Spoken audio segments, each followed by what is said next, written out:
인간의 굴레, 서머셋 mom。 흐린 하늘에 먼동이 트기 시작했다. 구름이 무겁게 드리워져 있어 눈이라도 내릴 것 같은 쌀쌀한 날씨였다. 유모는 어린아이가 자고 있는 방으로 들어가서 커튼을 걷었다.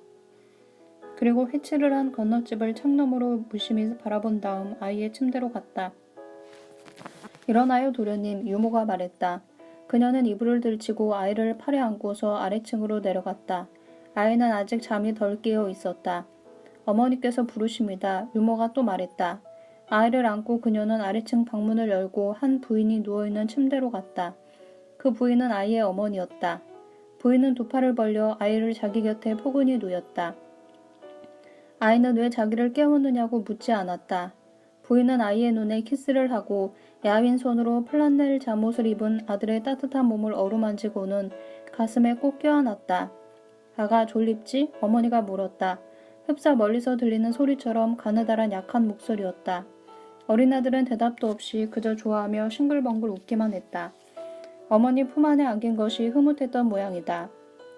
그는 어머니에게로 파고들면서 졸린 눈으로 키스를 했다. 그리고 눈을 감기가 무섭게 다시 잠이 들어버렸다. 의사가 들어와서 침대 곁에 섰다.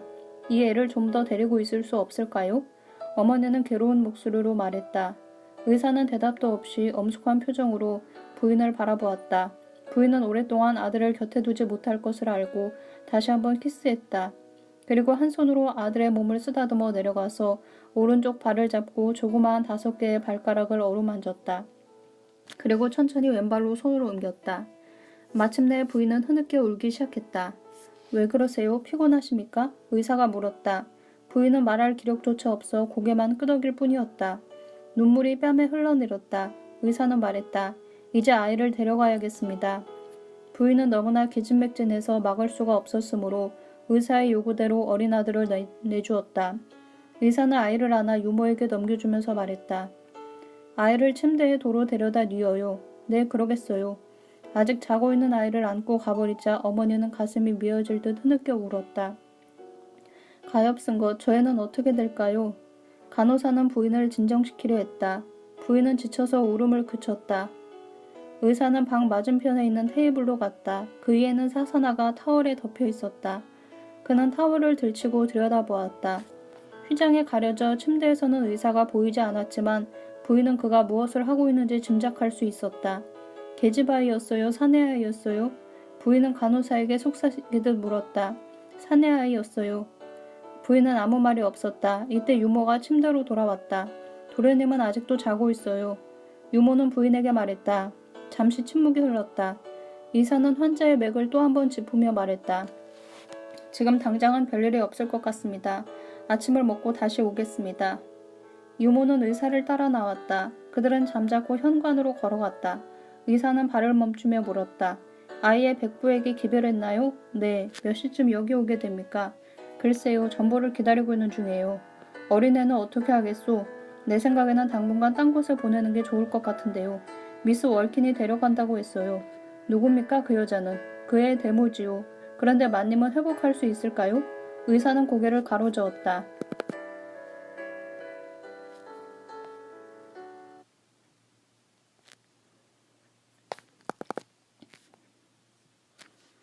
일주일 후의 일이었다. 필립은 온슬로 가든에 있는 미스 월킨의 집 응접실 마루에 앉아 있었다. 그는 외아들이었으므로 혼자 노는데 익숙했다. 그 방은 육중한 가구들로 가득 차 있었고 소파 위에는 3개의 쿠션이 놓여 있었으며 안락 의자 위에도 쿠션이 놓여 있었다. 필립은 그것들을 모으고 또 가벼운 의자들을 한데 모아 굴 모양을 만들었다. 커튼 뒤에 잠복해 있으리라 상상되는 아메리카 인디언으로부터 몸을 감추려는 것이었다. 귀를 마룻바닥에 바짝 붙이고 초원을 달리는 물소대의 발자국 소리도 들었다. 한창 이런 공상에 취해 있을 때 문 열리는 소리가 났으므로 그는 숨을 죽이고 숨어 있었다. 그러나 누가 그 의자 하나를 끌어냈으므로 쿠션들이 마룻바닥에 우르르 떨어지면서 그 굴이 무너져 버렸다. 어이구 이 장난꾸러기, 월킨 아주머니가 보시면 야단쳐요. 와 유모였구나. 필립은 소리쳤다. 유모는 허리를 굽혀 그에게 키스하고는 쿠션의 먼지를 털어서 제자리에 갖다 놓았다. 아줌마, 이제 우리 집에 가는 거야? 필립이 물었다. 그래요. 난 도련님을 데리러 왔어요. 아줌마가 새 옷을 입었네. 이것은 1885년의 일이었으므로 그녀는 치맛자락을 펴지게 하는 허리바지를 착용하고 있었다. 까만 비루드로 만든 가운을 입고 있었는데 소매는 꼭 끼고 어깨는 날씬한 것이었다. 그리고 세 겹의 넓은 주름이 있는 스커트에 비로드 끈이 달린 까만 보닛을 쓰고 있었다. 그녀는 잠시 망설였다. 필립이 그녀가 예상했던 질문을 하지 않았기 때문에 준비해두었던 대답도 할 수가 없었던 것이다. 엄마가 어떠신지 알고 싶지 않아요? 유모가 먼저 그 말을 꺼내었다. 참 깜빡 잊었어. 엄마는 어때? 유모는 서슴지 않고 대답했다. 엄마는 아주 편안하세요. 아이 좋아. 엄마는 멀리 가셨어요. 엄마를 다시는 만나지 못해요. 필립은 그 말의 뜻을 알 수가 없었다. 그건 왜? 엄마는 천국에 계시니까요. 이렇게 말하고 그녀는 흐느껴 울기 시작했다.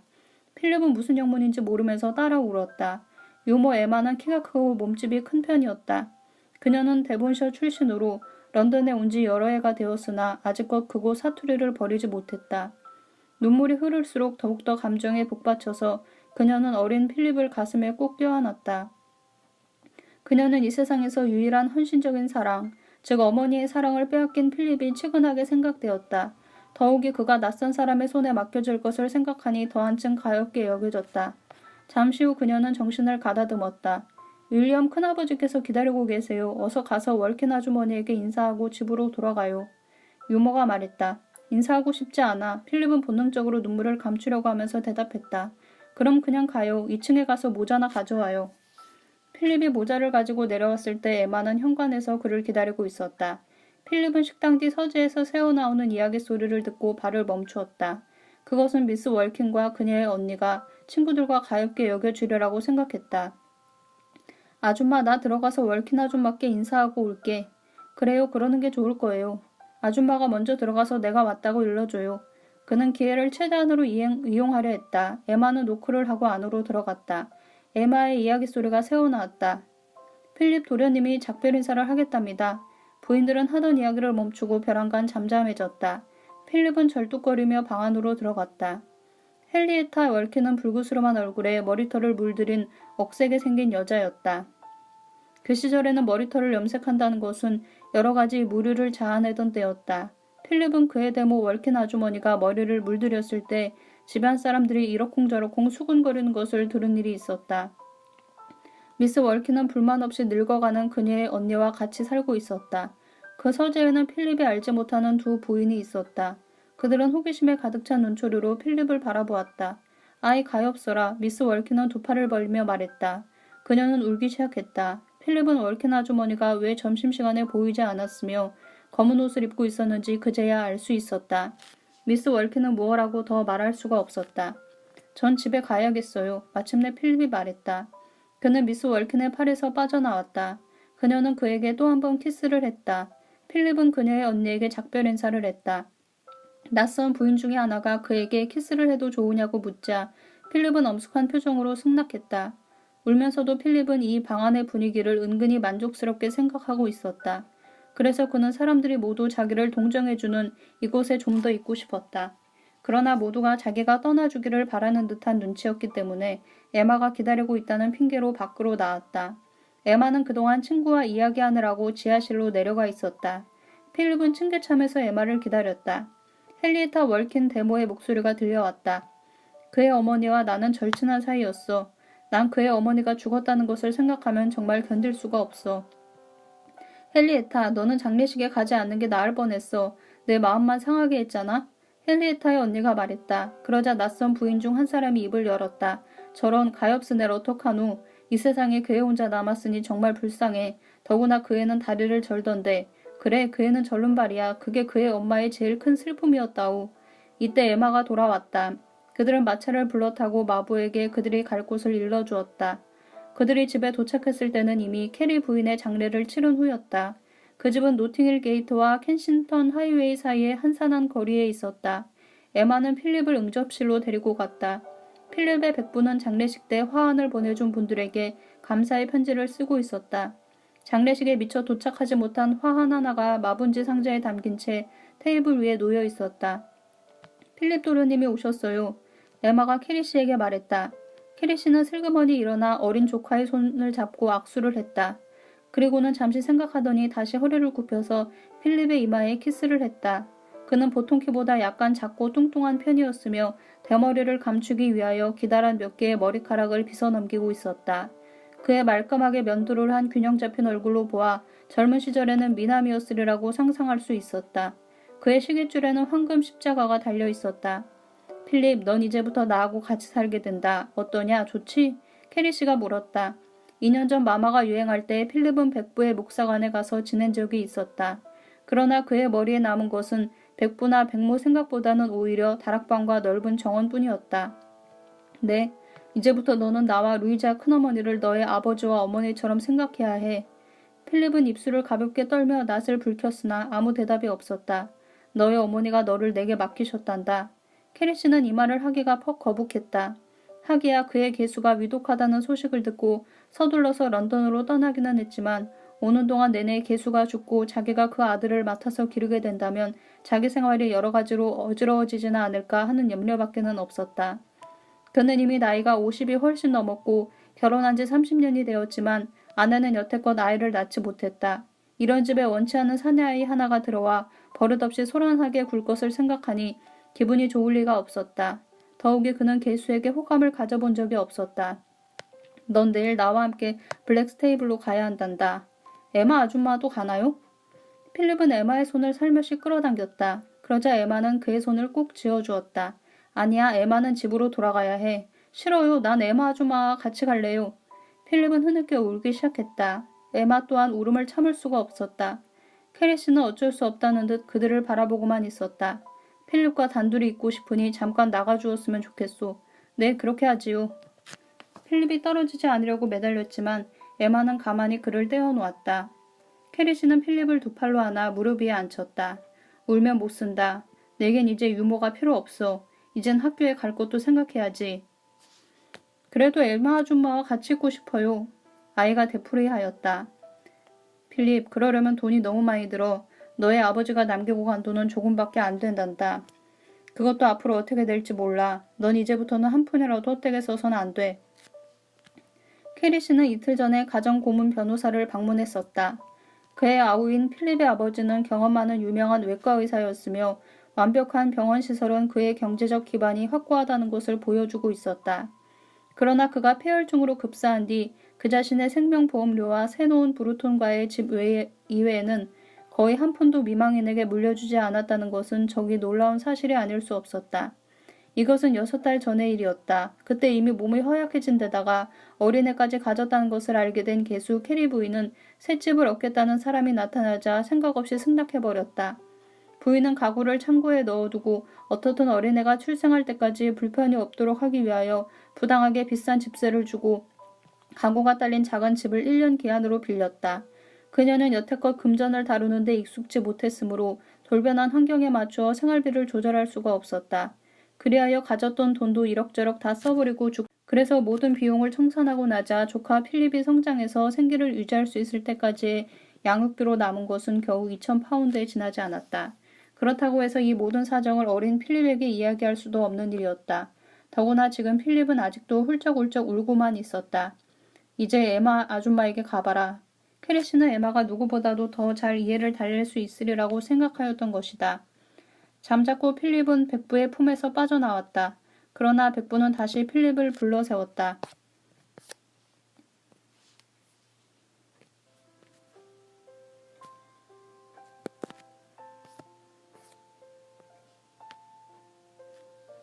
다음 주일 설교를 준비해야 하기 때문에 우리는 내일 떠나야 한다. 에마 아줌마에게 내 짐을 모두 꾸려놓도록 일러라. 장난감은 모두 가져가도 좋아. 그리고 내가 원한다면 아버지와 어머니의 추억이 담긴 물건을 한 가지씩 가져가도 좋다. 다른 것은 죄다 팔아버릴 테니까. 필립은 말없이 밖으로 나갔다. 캐리 씨는 사무적인 일에 익숙치 못한 사람이었으므로 화가 난 채 쓰기 싫은 사례장을 계속하여 쓰기 시작하였다. 책상 한쪽에는 청구서 뭉치가 놓여 있었다. 이것을 보자 그는 화가 치밀었다. 그 중에서도 한 장은 엄청나게 비싼 값을 요구하는 청구서였다. 캐리 부인이 운명하자 곧 에마는 시체가 안치된 방을 장식하기 위해 꽃집에서 흰 꽃을 많이 주문해 들여왔던 것이다. 그것은 정말 헛된 낭비였다. 에마는 그처럼 시키지도 않은 일을 나서서 하는 여자였다. 경제적인 문제가 아니었을지라도 그는 에마와 같은 여자는 해고해버렸을 것이다. 그러나 필립은 에마에게로 가서 그녀의 품 안에 얼굴을 파묻고 가슴이 터져라고 울어댔다. 에마는 필립을 자기 친자식처럼 여겼으므로 그녀는 필립을 생후 1개월 되던 때부터 돌보고 있었다. 부드러운 말로 위로했다. 자주 가서 만나보고 그를 영원히 잊지 않겠다고 약속했다. 그리고 필립이 가게 될 시골에 대한 이야기와 데본셔에 있는 그녀 자신의 집에 대해서도 이야기해 주었다. 그녀의 아버지는 엑세터 국도의 통행세 징수원이라는 것과 외양간에는 돼지도 있고 소도 먹이며 얼마 전에 송아지를 낳았다는 등 이런 이야기를 하는 동안 필립은 눈물을 거두고 내일 떠날 여행에 흥미를 느끼기 시작했다. 에마에게는 할 일이 많았다. 그녀는 그를 무릎에서 내려놓았다.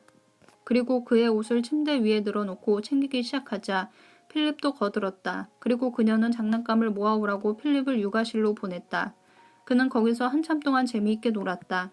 그러나 마침내 혼자 있는데 실증이 나서 침실로 돌아왔다. 에마는 그의 물건을 커다란 함석 상자 속에 넣고 있었다.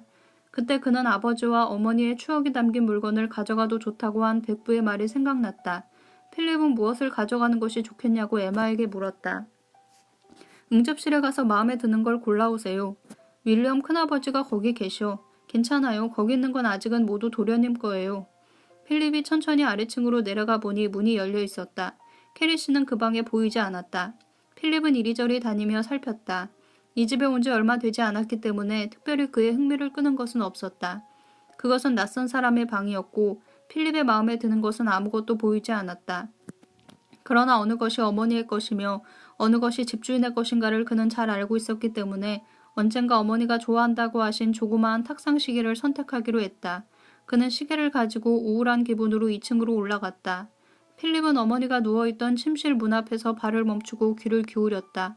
아무도 그 방에 들어가서는 안 된다고 하지는 않았지만 어쩐지 그렇게 하는 것이 옳지 못한 것처럼 생각되었다.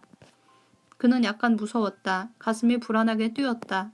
그러나 그때 자기도 모르는 그 무엇이 그로 하여금 손잡이를 돌리게 했다. 마치 방 안에 있는 사람들에게 들리지 않게 조심하듯이 조용히 손잡이를 돌리고 잠시 동안 문지방에 서서 마음을 가다듬어 용기를 냈다. 이제 무서운 생각은 없어졌지만 어쩐지 이상스러웠다. 안에 들어서자 문을 닫았다. 덧문은 닫혀 있었고 1월 오후에 차가운 광선이 비치는 방 안은 어둠침침하였다. 화장대에는 어머니가 쓰던 머릿솔과 손거울이 놓여 있었고 조그마한 접시에는 머리핀이 들어 있었다. 벽난로 위에는 필립 자신의 사진과 아버지의 사진이 놓여 있었다. 전에 어머니가 계시지 않을 때 가끔 이 방에 들어와 본 적이 있었으나 지금은 그때와는 달라 보였다. 의자의 모양조차도 그전과 달라진 것 같았다. 침대는 마치 누가 그날 밤 잠을 자려고 준비해 놓은 듯했고 베개 위에 있는 상자 속에는 잠옷이 들어 있었다. 필립은 옷이 가득 들어있는 벽장을 열고 그 속에 있는 옷을 하나를 안고 얼굴을 파묻었다. 옷에서는 어머니가 쓰던 향수 냄새가 그윽히 풍겼다. 그는 또 어머니의 물건이 들어있는 서랍들을 열고 들여다보았다.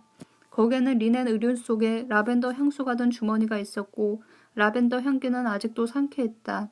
그가 처음 방 안에서 느꼈던 이상한 느낌은 사라지고 그의 어머니는 잠깐 밖으로 산보 나가고 없는 것 같이 생각되었다. 어머니는 곧 돌아와 그와 함께 차를 마시기 위해 2층으로 올라오실 것 같았다. 그리고 그의 입술 위에 어머니의 따뜻한 키스가 느껴지는 것이었다. 그 어머니를 다시는 만나지 못한다니 믿어지지 않았다. 그는 침대로 기어 올라가서 베개를 베었다. 그리고 꼼짝 않고 누워있었다. 필립은 눈물을 흘리며 유모 에마와 헤어졌다. 그러나 블랙스테이블로 가는 여행은 매우 즐거웠고 목적지에 도착했을 때 그는 이미 모든 것을 잊고 원기가 넘쳐 흐르고 있었다. 블랙스테이블은 런던에서 60마일 떨어진 곳이었다. 짐을 짐꾼에게 맡기고 캐리 씨는 필립을 데리고 목사관을 향하여 걸어갔다. 5분 남짓 걸려서 목사관에 이르렀을 때 필립은 그 정문을 보자 갑자기 옛날 일이 생각났다. 그것은 붉은 칠을 한 5개의 창살로 된 문이었다. 돌적이가 달려있어 안팎으로 여닫기가 쉬웠다. 문에 매달려 앞뒤로 흔들며 그네를 뛸 수도 있었으나 어른들은 언제나 못하게 말렸다. 그들은 정원을 지나서 현관문에 이르렀다. 이 현관은 방문객이 있을 때나 일요일에만 사용되고 또 목사가 런던을 왕래할 때 같은 특별한 경우에만 사용하는 문이었다. 보통 출입에는 옆문을 사용했고 또 정원사나 거린, 불황자를 위한 뒷문도 있었다. 이 집은 약 25년 전에 교회식으로 지은 누런 벽돌에 붉은 지붕으로 된 제법 큰 건물이었다. 입구는 교회 입구와 비슷했고 응접실 창문은 고딕식이었다. 캐리 부인은 그들이 몇 시기차로 올 것인가를 미리 알고 있었으므로 귀를 기울이고 있다가 대문 열리는 소리가 들리자 곧 문으로 나왔다. 저기 루이자 큰엄마가 나오신다. 뛰어가서 키스해드려야지. 필립은 다리를 쩔뚝거리며 뛰어가다가 우뚝 섰다. 캐리 부인은 키가 작고 퍽 늙어 보였으나 사실은 남편과 동갑이었다. 그녀의 얼굴엔 유난히 깊은 주름살이 많았고 눈은 푸른색이었다. 잿빛 머리는 젊은 시절에 하던 모양대로 곱슬곱슬하게 빗겨져 있었다. 검은 드레스를 입은 그녀의 유일한 장식품은 십자가가 달린 금목걸이였다. 부인의 태도는 점잖고 목소리도 부드러웠다. 윌리엄 걸어오셨군요. 부인은 남편에게 키스하면서 나무라는 듯이 말했다. 거기까지 미처 생각지 못했구려. 캐리 씨는 조카를 한번 힐끗 보면서 대답했다. 걸어오느라고 힘들었겠구나, 필립. 부인은 필립에게 말했다. 괜찮아요. 전 언제든지 걸어다니는걸요. 캐리 씨는 이들이 주고받는 말을 듣고 내심적이 놀랐다. 루이자 백모는 필립을 안으로 들어오라고 했다. 그들은 모두 1층 홀로 들어갔다. 홀 바닥에 노란 타일이 깔려 있었고 그 사이사이에 검은 타일로 그리스 십자와 그리스도의 상이 문이 놓여 있었다. 홀 밖으로 통하는 큰 계단은 특별히 향기가 나는 소나무를 윤이 나도록 많이 남았으므로 그것으로 만든 것이었다. 난간에는 4대 복음서에서 따온 여러 가지 장식이 아로 새겨져 있었다.